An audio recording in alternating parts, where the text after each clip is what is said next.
Hi there and welcome to InfoWorld. Today's video is about 5 strangest knives. Top of the list is Spyderco Civilian.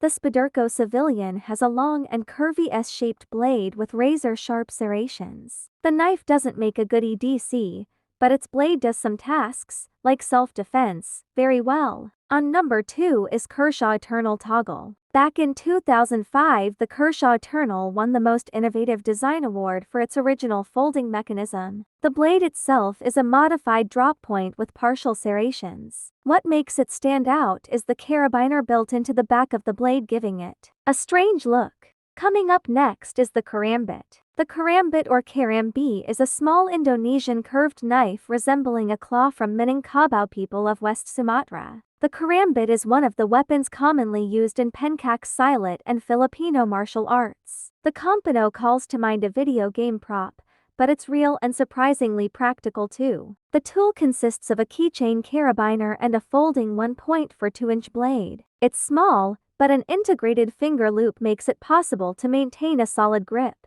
Last but not least is Septimo Multitool. Through its Forged by War program, Kirkt works with military veterans to design knives and tools and then donates a portion of their sales to charities of the vet designer's choice. The Septimo Multitool is the latest. Jeremy Valdez, a former Green Beret, drew on his experience in a helicopter crash in Afghanistan in 2009 to create a knife with an integrated strap cutter, screwdriver and adjustable wrench. That's all for today. See you soon.